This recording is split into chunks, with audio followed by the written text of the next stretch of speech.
noches. Encantado. Después de haber hablado sobre análisis político, vamos a hablar sobre historia. Y lo vamos a hacer con una de las personalidades que ha renovado más el trabajo de historiador o de historiadora de la República. Estoy hablando de Carmen McEvoy, que viene a hablarnos de un Congreso Nacional del Bicentenario, cuyo tema es precisamente repensar la República. Carmen McEvoy, muy buenas noches y gracias por el tiempo que dedica usted a RPP y nuestros televidentes. Buenas noches, Fernando, y muchísimas gracias por la oportunidad de contarles a tu audiencia de este Congreso Nacional del Bicentenario que se inaugura la próxima semana.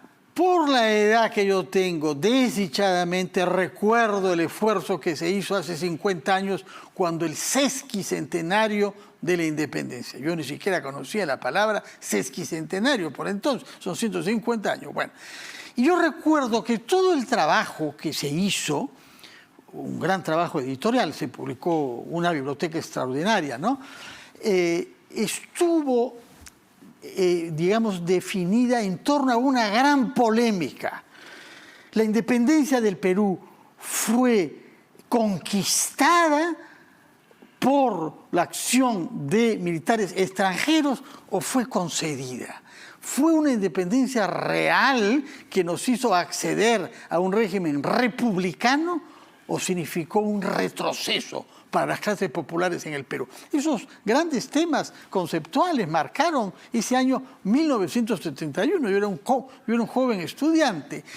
En el caso de hoy, del año 21, se puede decir que hay clivajes comparables porque el título de este congreso es repensar la República. Y sin duda, la mayor parte de las 200 exposiciones que habrá en el Congreso, una buena parte de ellas hechas por mujeres, se hará eco de las cosas que hemos descubierto y tenido que reconocer como consecuencia de la pandemia.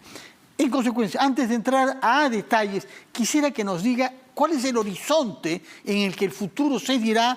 Los peruanos del año 21 miraron su proceso de independencia y de vida republicana bajo estos parámetros. Bueno, primero que nada, yo creo que es bueno recordar ese esfuerzo titánico de la Comisión del Sesquicentenario, ¿no? Bajo la dirección del general Mendoza. Yo creo que ese trabajo justamente es la base de muchos libros y muchos artículos y muchas reflexiones que se van a discutir en el Congreso. Sin esa base documental sería casi imposible trabajar, digamos, guerrillas indígenas, que fue el gran tema de Ela Dunbar Temple, ¿no? Entonces yo creo que en esta tendencia que tenemos nosotros a simplificar, en esta tendencia que tenemos a socavar, todo ese esfuerzo increíble terminó pues en un jingle, ¿no? La independencia fue concedida. No, y no fue, bueno, fue concedida, sí, porque éramos el centro, el núcleo, digamos, de un virreinato con un ejército imperial ahí, pero si te pones a ver lo que ocurre en la sierra, las guerrillas indígenas, las independencias que se comienzan a declarar a lo largo y ancho del Perú, te vas a dar cuenta de que hay una gesta peruana, ¿no? Y eso lo dice Francisco Javier Mariátegui, ¿no? Cuando tiene esta discusión con Pasoldán y le dice a Pasoldán, acá había el espíritu de la libertad desde 1810, ¿no? Entonces hay una vieja historia de movimientos libertarios desde la Revolución del Cusco, hay rezagos digamos, del movimiento de Túpac Amaru. Entonces yo creo que esa falsa dicotomía que si fue concedida, de alguna manera menoscabó el trabajo de la comisión, ¿no? A la que nosotros en el proyecto Bicentenario la hemos honrado con una discusión, con una cátedra, ¿no? Entonces, digamos, yo creo que el momento fue un momento magnífico de organización para recolectar fuentes y para poner el movimiento de Túpac Amaru, con el que podemos estar de acuerdo o no, como una suerte de antecedente, ¿no? Ahora, lo que tú dices sobre el horizonte, yo creo que 50 años después, la gran protagonista es la República. y la república como fue entendida por provincianos como José Faustino Sánchez Carrión, ¿no? Cuando te dice, seríamos en una monarquía, seríamos excelentes vasallos, pero nunca ciudadanos.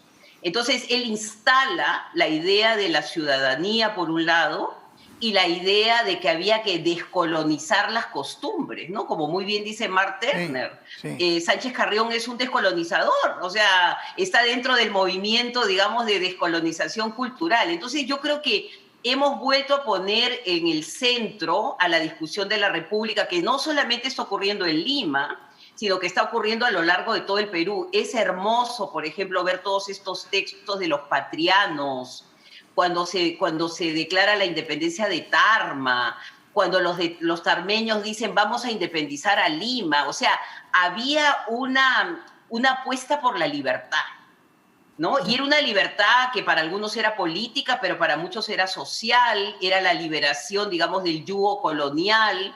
Muy bien lo dicen el primer Congreso Constituyente a la Carta de los Indios del Perú, que le dice, ustedes han sido explotados, y se pone la explotación como el centro de la discusión, ¿no? Entonces la pregunta sería, ¿qué pasó con esa ilusión primera y qué hizo que este proceso, digamos, se bloqueara? La pregunta está muy bien planteada, pero tenemos que ir a una pausa para que después de ella la conteste, ¿no?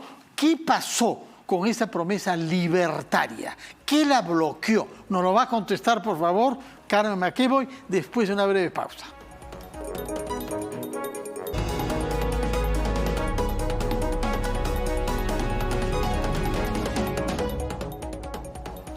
Estamos conversando con la historiadora Carmen McEvoy, que ha renovado los estudios de historia de la República, particularmente sobre el siglo XIX.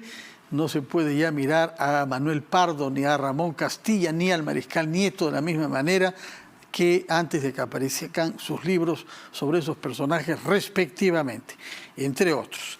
Pero en este caso estamos ante un desafío conceptual, y yo diría casi político. Usted nos ha dicho, citando a Mariátegui, no a José Carlos, sino a Francisco Javier, del siglo XIX, que creo que es el más longevo de todos los fundadores de nuestra independencia, porque me parece que es el único que sobrevivió a la guerra con Chile. En los años 80 todavía vivía, y cuando venían extranjeros para que les cuente sobre San Martín y Bolívar, el único que lo había conocido era Mariátegui. Y él, nos ha dicho usted, el año 10, hace datar la conciencia de una aspiración a la libertad en Lima, independientemente de las otras de raíces andinas que se expresaron en el año 80 del siglo anterior con el movimiento de Tupac Amaru. Pero entonces esta voluntad libertaria, esta motivación auténticamente nacida en nuestras ciudades, en nuestros campos, ¿por qué no condujo a una república verdadera, sino a una república, como usted la ha llamado en un libro reciente, agrietada? Bueno, primero que nada habría que recordar también como figura paradigmática a Juan Bustamante, ¿no? Que nos subraya la frase no hay república sin indios, ¿no? Entonces ya él para la década de 1860 está identificando la exclusión. O sea, si hay una pregunta del por qué la exclusión de las grandes mayorías, ¿no? Pero yo creo que no voy a ir, digamos, a la respuesta, más bien invitar al público a este Congreso Nacional del Bicentenario, donde tenemos 200 expositores y donde la mesa magistral justamente se llama Repensar la República y repensar una república democrática, ¿no? Que incluya y que cumpla con justamente las ideas de justicia, de bien común y de felicidad que se van a discutir en el primer Congreso Constituyente, ¿no? Y volviendo a Mariátegui habla de las ideas libertarias en las guerrillas indígenas. O sea, él no está hablando solamente de Lima y la discusión que conocemos entre monarquía y república, sino que él está viendo de que cuando llega la expedición libertadora ya encuentra las ideas libertarias y una suerte de mundo alternativo. Existe un horizonte que no es el horizonte imperial, colonial, sino que se está apostando por una autonomía, ¿no? Entonces se encuentra las posibilidades de trabajar con cuando llega Álvarez de Arenales, he recibido, como muy bien lo dice Juan Manuel Roca en su diario, he recibido con fiestas, con comidas, con alegría. Vienen los patrianos, ¿no? Entonces yo creo que ese espíritu está vivo y yo creo que a ese espíritu se refiere Mariátegui. De acuerdo. Ahora bien, bueno, yo he echado un vistazo a las 200 exposiciones que se han previsto en este Congreso y sí hay algunos temas, algunos enfoques que no existían hace 50 años. Por ejemplo, el tema de la construcción de identidades sexuales.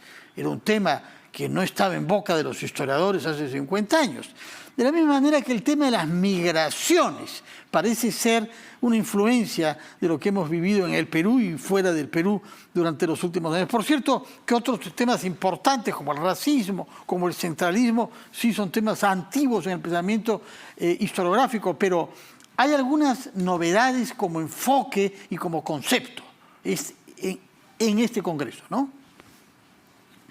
Salud pública, ¿no? Toda la discusión en torno a la salud pública, porque justamente a raíz del COVID hemos sido confrontados en todas nuestras miserias, ¿no? Entonces, todo el tema de los pueblos amazónicos es otro gran tema que se ha venido trabajando, pero que no estaba presente probablemente, si mal no recuerdo, en la agenda de hace 50 años. Las migraciones internas y externas.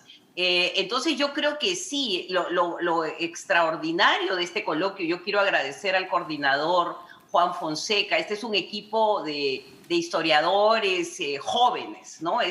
Algunos de ellos sanmarquinos. Está Juan Fonseca, está Víctor Arrambide, está Juan Carlos Lupu, Janet Dávila, Camila Villavicencio. Entonces es una nueva generación que está tratando de consolidar todo este conocimiento que se ha venido dando a lo largo no solamente de la academia, o sea, pero también hay presencia es multidisciplinario, no solamente esto es un coloquio de historiadores, que probablemente también es una diferencia, sino hay una visión multidisciplinaria desde las regiones. O sea, si tú miras el programa, hay muchísimas mesas regionales. Sí. Hay muchísimos historiadores que van a venir a hablarnos de la voz de las regiones en esta gran discusión, que yo creo que lo que se viene es un gran debate nacional, ¿no? De acuerdo. Para poder replantear la república inclusiva que queremos para nuestro tricentenario. En todo caso, desde el martes hasta el viernes tenemos 200 exposiciones en 4 días, eso hace 50 por día, pero además de las exposiciones se van a presentar 15 libros nuevos. Quisiera que nos diga por dónde debemos comenzar con esos 15 libros, porque no se puede leer tan fácilmente 15 libros de historia, pero denos algún consejo sobre la manera como debemos andarnos para procurar esos libros y saber qué es lo que los historiadores más actuales, más críticos y más desafiantes están elaborando como reflexión para que comprendamos qué pasa con nuestro país. Por ejemplo, para mí uno de mis libros favoritos, porque Bicentenario, el proyecto especial Bicentenario, a pesar de toda la situación difícil, tiene una colección que se llama Los Nudos de la República. Entonces ha sido presentado el libro de Salud Pública, que lo ha escrito Jorge Locio, el libro sobre la travesía democrática Iván La Negra. Entonces se vienen 3 o 4 títulos más, uno sobre regiones, otro sobre historiografía, está Liliana Regalado y Joseph Dager. Está el libro del embajador García Belaúnde sobre nuestras fronteras, ¿no? Entonces, nuestra colección Los Nudos de la República va a estar presente. También lecturas de la independencia, que son fuentes primarias, entre ellas, por ejemplo, no sé, las memorias de Prubonena, esos textos básicos y clásicos. Que no se consigue, es un libro publicado en el 71, pero hace años que lo busco y no existe, no se puede comprar en ninguna parte. Bueno, lo tenemos y es digital. Se puede bajar gratuitamente de nuestra biblioteca digital, que ya tiene 400 fuentes y que van a ser incrementadas. Un libro que para mí es extraordinario es los alumnos preguntan, los historiadores contestan, estoy parafraseando, y es un libro que se ha hecho a nivel nacional, preguntas que han venido de diferentes escuelas y los historiadores han respondido, y el libro ha sido traducido en achánica, quechua, y va a ser también presentado. Bueno, está el libro que el Proyecto Especial Bicentenario organizó un coloquio para la Expedición Libertadora, en la que participan, es un poco tratar de ver la mirada local, regional y continental, y participan historiadores españoles, argentinos, chilenos y muchísimos historiadores de provincia para tratar de ver el impacto que tuvo la Expedición Libertadora a lo largo y ancho del Perú. Entonces esas serían mis recomendaciones, pero me quedo corta porque hay muchísimos libros más y les recomiendo que se vayan a nuestra página web y ahí pueden ver como la lista de las presentaciones, la lista de los libros y lo más importante, el lunes va a haber un taller el lunes, que va a antes tratar del de ver Congreso. estas conexiones entre historia y digamos, y la vida cotidiana o cómo te impacta la historia en tu propia vida. ¿Y cómo se accede digitalmente? ¿Cuál es la dirección digital para acceder a ese taller el lunes y a las exposiciones del martes hasta el viernes? www.bicentenario.gov.pe/. Y ahí al interior de ese sitio se halla el Congreso y puede uno escuchar en directo las conferencias. Sí, todas las conferencias van a salir en el Facebook, se pueden ir a la página de Facebook de Bicentenario Perú y ahí van a poder tener acceso a todas las conferencias y paralelamente en esta página está la lista de los expositores para que ustedes elijan las fechas en las que quieren participar. Tenemos 1.000 personas inscritas a la fecha. Y estamos realmente, es una alegría que en un momento tan difícil un congreso de esta magnitud tenga este efecto a lo largo y ancho del Perú. Miles, ya se está acercando al número de limeños que firmaron el acta de la independencia, ¿no? Un poco más que 1.000, pero no es que tampoco mucho más. Parece que el alcalde de Lima ha vuelto a abrir, ¿sabes, no? Un acta para que la firmemos simbólicamente 200 años después. Esperemos que haya más que las que hubo el año 21. Muchas gracias, Carmen MacEibo. Felicitaciones por este esfuerzo, uno más que haces junto a tus libros. Gracias por las recomendaciones que nos has hecho de algunos libros en particular y por mantener viva la curiosidad por la historia de nuestro país, que es el fundamento del amor que tenemos por él. Porque si no hay conocimiento... Y seguir apostando, Fernando, por el bien común y la felicidad.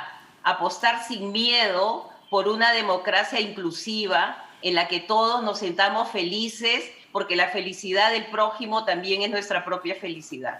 Tomo mucho en cuenta eso. Felicidad, pero con mascarilla puesta. Bueno, muchas gracias. Y con respeto y con inclusión. De acuerdo. Muchas gracias, Carmen MacEibo, historiadora de la República e inspiradora de este congreso dedicado a nuestra República, que dará lugar a 200 exposiciones entre el martes y el viernes de la próxima semana. Vamos a hacer una pausa y después de haber hablado de historia, remontaremos más en el tiempo para hablar de arqueología y lo haremos con Ruth Shadi, la gran investigadora de la ciudad sagrada de Caral, la más antigua de América.